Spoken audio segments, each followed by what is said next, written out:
I am Rebecca from ChemKnits, and welcome to Snow Dyeing the Redemption 2024. A couple weeks ago, I did some snow dyeing, and I made a huge mistake in that I didn't pre-soak my Wool of the Andes worsted weight yarn.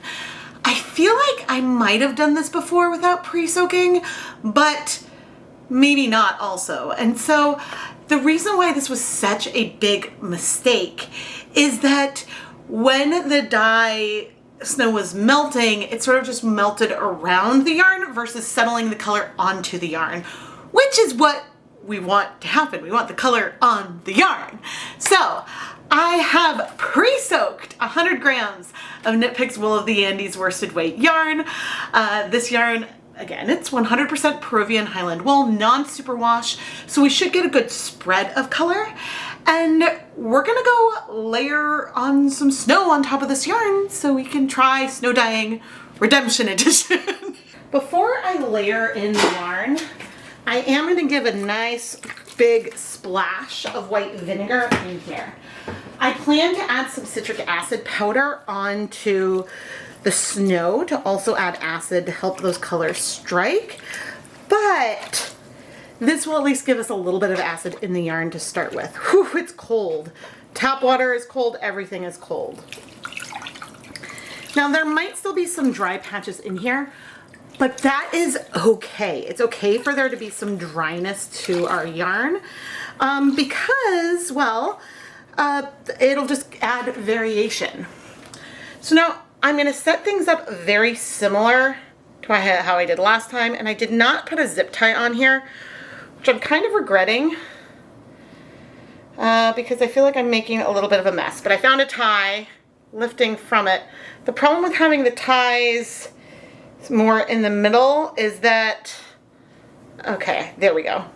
The problem with lifting from one of the ties is that then things sort of blend in an interesting way and I can't really tell. Okay, I'm now gonna go collect the tub of snow. We'll see how much I can layer on inside, but I have a feeling I might end up bringing this outside to just layer on snow, but I'll be right back. Okay, the snow is super powdery and I'm just gonna try to sprinkle it on. I'm also realizing I don't need to add on so much snow. It does take hours and hours for the snow to melt. Ooh, my hands are getting cold. All right, kind of work fast.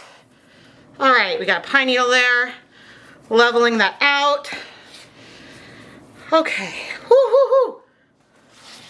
How is this so cold? I know it's frozen, but it feels colder than frozen. All right, I'm gonna go rinse out the rest of the snow and warm my hands up a bit. I recommend wearing gloves when doing that next time. Not the kind of gloves for dyeing, which I am about to put on, but the type of gloves, like winter gloves, because that was really cold. I did use a shovel to collect the snow from outside, but yeah, I'm surprised with how cold snow is. Which the more I say that, the more ridiculous it feels, but anyway. I think if I was gonna set this up not for filming, I would bring the yarn outside and use a shovel to put the snow on. That'll keep your hands a lot warmer. But the reason why I didn't do that today is that it is actively snowing outside and I didn't want to bring the camera out into that precipitation. Today we're gonna play with food coloring. We're gonna use my Americolor 50 Nifty food coloring set. And I need to dry off the counter a little bit. Now this is the set that I used for my dyeing in the dark video. Sorry about the dog. This is some navy blue. This has, I believe the navy blue has some blue number 1 and blue number 2 in it, which is pretty exciting. And I think I want to stick with a palette that uses a lot of blue and pink. Now some of these food coloring colors are more gel-like, so we'll see how that goes. This was the color Electric Purple, which the top of it looked fairly pink. Okay, we've got fuchsia here. I feel like the pinks especially are much more gel globs, but you can see we're already sinking down Is this? Sky blue. I'm avoiding any colors that have titanium dioxide. Okay, this one is like gel-esque. I have lost track of how many drops I've done. Food coloring tends to be fairly concentrated, so that's worth keeping in mind. Okay, electric pink. I have a feeling, yeah, I think that this is just red 3, which is that very, very bright pink.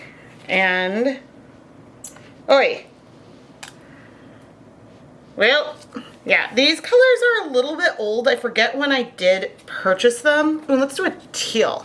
This is turquoise, so it does look like there might be a little bit of yellow in it. There is. I just checked the ingredients. There is some yellow. Whoa, that's thick. And I'm trying to decide if there's anything else I want. Maybe I want one other. We can go for, well, this is going to be super red. I think super red is going to be very, oh no, it's less thick. Super red there. Let's grab another blue, electric blue, to have a little bit in between.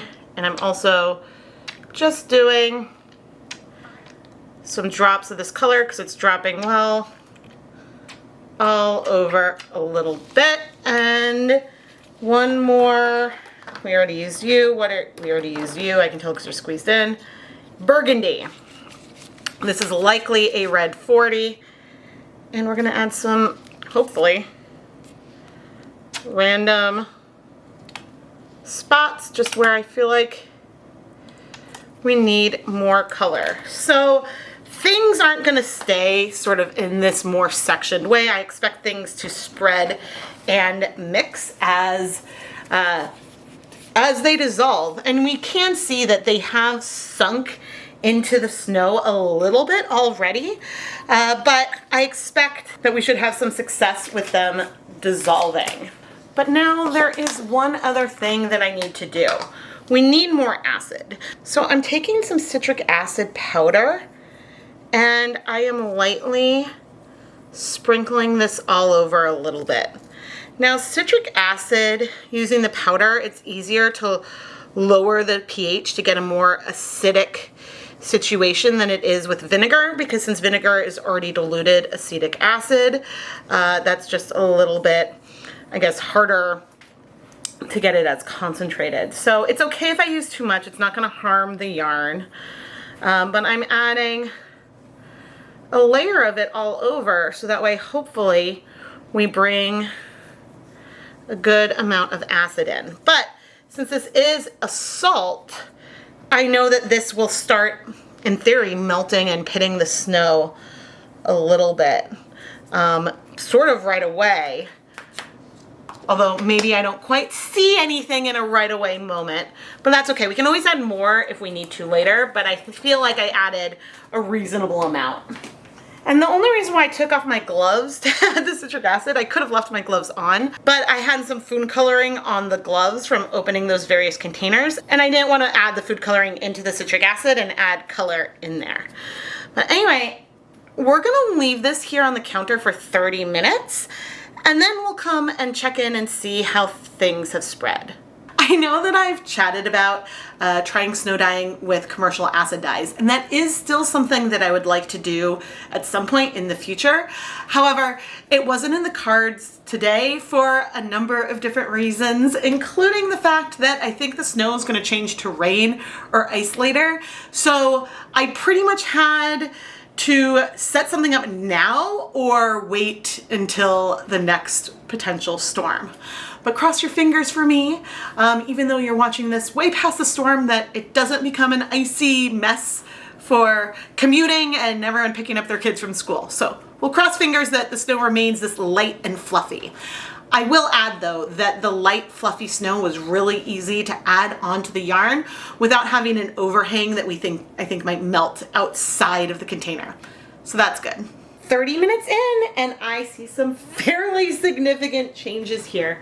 Mainly, we're seeing the colors spread and dissolve. Yes, there's some that are gloopier. These reds that are sort of sitting on the surface. The blues are spreading well. The burgundy color is looking fairly like yellow, green, brown. That could just be some breaking. Part of me, you know what? I want to add a little bit more. Okay, this one seems to be dropping. Is more liquidy. Put one up there. There we go. Okay. We've got a little bit more reds in there. The reason why I'm adding that bubble stayed. The reason why I'm adding a little bit more is that all this red is off the edge, and this one may not do as much. So I wanted to bring some other tones into that center area. But again, we'll see what happens on the yarn. And the positive thing is if we don't like the way the yarn comes out, we can always over dye it. Always, always, always. So it's about 11 a.m. right now. We're looking more and more like a snow cone. That's great. And I don't think I'm going to do as frequent check-ins as I did in that other video, but I may check in periodically if I notice something. So I'm going to go ahead and move this off to the side so I can work on some of the other projects I have planned for today. It's 11:30 now, and I'm seeing some things that are making me super, super happy. And I'm seeing color sink into yarn. Woohoo! Now, our snow cone is looking mostly blue here, so it may be a very, very blue yarn, but at least I think that the dye is moving through the snow. That's what we expect. Ooh, I do see some food coloring stuck on the edge, but I would say overall things feel very successful. And throughout the day, the snow continued to melt, the colors continued to spread, and hopefully landed on our yarn to give it some beautiful color. By 4 p.m., all the snow is gone and we're left with some food coloring goop. So I'm gonna go over to better light so we can deal with this. There's little bits of gel food coloring that are left on the surface, and I tried using a fork and then I'm using a spoon to try to remove as much of this as possible, just because I don't want it to harden or anything when we go and steam set our yarn. There's reasons why the Americolor Food Coloring is not my favorite, and the consistency of a lot of the food coloring, which to be fair is old, but somewhat gloopy when I first bought it. This is a big reason why I'm not a huge fan. Right next to me, I have a cold steamer basket. But before I move the yarn, and we do have some gloops left, I'm just adding on a little more acid. Some of it may move through, some of it won't. Is what it is. Now, the yarn, there's a lot of dye down below, and I see some white left in some of this, which I think is really cool. If I'm to lift this up, ooh, there's a beautiful blue on the bottom. Okay, the entire bottom of this yarn is saturated with that blue that's down there. So what I'm gonna do is attempt to pick this up and bring it into my steamer basket with minimal mess, which I'm very pleased with. And we're gonna go steam set this. But you can see that we have on the surface a lot of that color that we had at the top. And I'm gonna steam set that for 30 minutes. And in the meantime, we have all of this dye. And well, we don't wanna leave any of this behind, do we? So I'm now bringing over another skein of Wool of the Andes worsted weight yarn, this time with a zip tie. Now, we're dyeing with food coloring today, but not all of the tools and equipment we're using today are dedicated for cooking. I'm using a lot of tools and equipments that I use for dyeing yarn with commercial dyes as well. And so therefore I'm not using any equipment today that is food safe. Everything that I'm using here is dedicated for dyeing yarn. Oh dear, okay. Ooh, there's something cool about this leftover color, but I need to bring this to the sink because yeah, we need to go to the sink. The only real difference between here and where I was on the counter is there's a hint more water because I wanted to rinse the food coloring off of my gloves to move the camera over. But I am going to saturate this yarn with this leftover color, And then when the steamer basket frees up from our first skein, then we'll go ahead and steam set this for 30 minutes. There should be a fair amount of acid in this snow melt water already. And as for the leftover gloopy food coloring, it's not wanting to dissolve. I think we're leaving this behind. Forget steam setting. I have a leftover dye bath. I'm trying to not splash and make a huge mess. That has a lot of acid in it. Lots of everything in it, really. But I'm now bringing over our yarn. And the dye bath was warm, not hot. But I'm going to turn on the heat here, and we're going to just let this color absorb. And the reason why I did this is because, well, A, it took a long time to saturate this yarn. I swear, there must be it must have absorbed dye faster in the past. I don't know. But let's see if we can, how much of this we can absorb, because if we can get it all, it was a gorgeous, gorgeous color. And if not, well, then that is what it is. But this will allow me to start cleaning things up as well. And yeah, we'll see what we get from our snow melt. It's been 30 minutes and I'm gonna turn off the heat but leave the yarn here in the steamer basket. There's bits and bobs of food coloring that are gonna need to be rinsed off of this. And I have a feeling that there's some color down below too. Yeah, that's a lot of color. Which, oh, you were too steamy, you couldn't see. It's more of the blue. It's more of that deep blue that we started with before. Which brings me to our other yarn, who I'm gonna turn off the heat here and we're gonna remove. There is blue left in the water, and I don't want to deal with a big blue bleeder in the end. I think I used way too much food coloring. You can see we've got a beautiful deep color here, and ultimately the amount of color left in that blue is not very much. This color is very lovely. There's hints of red in it too. All right, I'm gonna set this aside. Ooh, ha, hints and then a big pop of red. I'm gonna set this aside to cool. And you know what? I changed my mind. I'm also gonna remove the actual snow dyed yarn from the steamer basket and let this cool as well, so that way I can wash it. Editor's note, some of the pinks in here may have been from the yarn that I dyed in this pan before heat setting it. I didn't wipe down the sides.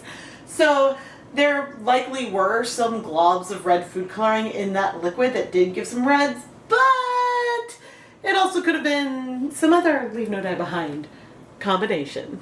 It's time to start washing our snow dyed yarn. And I think we're going to need a lot of washing. We've got little bits of food coloring left on it. And I'm now finally going to add a zip tie to try to protect it as we do this. Okay. And immediately you can see that there's some clumps in here. And some of that is because those dye parts that I couldn't remove are removing themselves, which is great. The other good news is I'm not seeing any bleeding yet. And we have a fair amount of color, even with half of it really sinking in and getting that melt. But we do have a lot of color that is in here, and so it's really quite beautiful. And I'm very excited about that. I'm going to add a tiny bit of soap as we fill this up.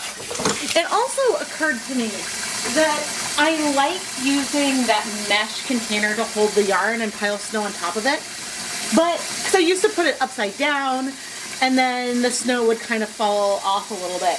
But what I could do is set that on top of some of those takeout containers I use, so that way it's a bit elevated from the melt, so that way the yarn is above everything that's melting, and I can still have the snow a little bit more contained. And so I'm fairly excited about that. Now, we have some color in the water. I am not concerned yet. And the reason why I'm not concerned is that we had all that red gloopy dye on the surface here. And yeah, I saw some particles go out just now. And so because of that, I expect that we will have bleeding for the next few rinses. So what I'm gonna do is once again add a tiny bit of soap, just a tiny bit. And I'm gonna leave the yarn in here to soak for about 5 minutes. I do wanna be careful because it's not superwash, but I want to try to make everything wet and to try to help things come out. So I'll fill up the basin, set a timer, and we'll be back in 5 minutes or so. I was good and I did not touch it. Aha, lots of bleeding, but this is good. There are times when we don't want bleeding, but what I don't want is dye stuck to the surface. And so it's good for it to dissolve and come out. And I'm sort of now doing a bit of a manual inspection. On that last pass, I did not see any particles of dye come out, which is a very good sign as I sit here and dance. I'm really glad that I set this up as fast as I did because we did end up, in fact, to get freezing rain and everything is super icy right now. I suppose we could get one big sheet of ice to come in and dye yarn, but, well, look at that. It wouldn't surprise me if I see a little bit of pink right now because we had pink before.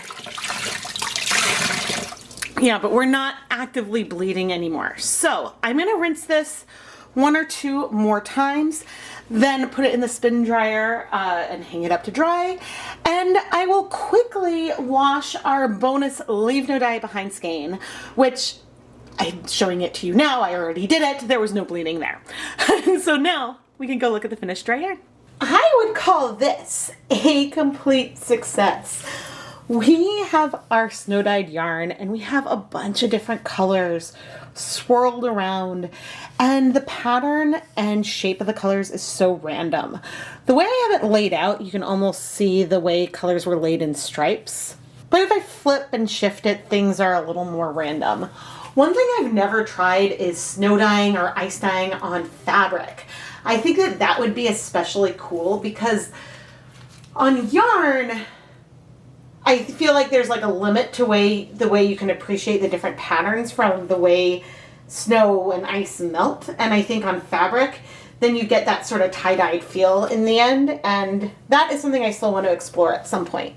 We do have a little bit of some white left, but overall, we got really, really good coverage. There was a lot of dye left at the bottom, and some of this dye did make it onto this yarn. Here you can see some of those really saturated sections that likely were in that melt water, which I believe I've already talked about, but I think that next time I can raise it in a way where I still have the yarn contained inside of the basket instead of on the bottom of a flipped over basket, and just have some cups elevating it a bit, so that way it doesn't get stuck in the melt. So if we get one more snowstorm this year, that's something I'm gonna try. But anyway, and one other note from myself, I think that the pan that I added the yarn to may have had some pink residue around the edges. So some of this pink could be from those globs of food coloring. Some might be some other acid dyes that were in that container. But either way, I think these two colorways look so pretty together. I am Rebecca from ChemKnits, and I'm thrilled with today's snow dyeing results. I feel like in the past things had felt a little repetitive to me, but using all of these different food colorings from Americolor, even though they're gloopy and so there's reasons why maybe I shouldn't use them, I think that I could take, say, the Wilton Colorite liquid food coloring system, which I like a lot more. And one reason why I might like it is I go through it a lot faster because there's fewer colors, and so I use them up, which means that the dyes aren't getting gloopy and weird. So it's possible that the Americolor dyes are weird because they're old, even though some of them were weird to begin with. Which is a roundabout way of saying that you could take your drops of food coloring and layer them on top of one another to get different colors and see just how things move throughout the snow. But I also should still try this with commercial acid dyes, which is something I have not done yet. And so please subscribe and turn on notifications, because even if I don't get more snow in this early winter of 2024, we can always try some ice dyeing once things warm up a bit outside. If you love the yarn I dye, go and check out the listings in the ChemKnits Creations Etsy shop. Almost all of the yarn in my shop has been featured in one of my yarn dyeing videos. And so if you check the listing description, you can see a title and the approximate date the video was published down there, so you can watch how that yarn was created while working with it yourself. And I think that makes my shop fairly unique and fun. Don't forget to give the video a thumbs up and leave a comment down below. Thank you so much for watching.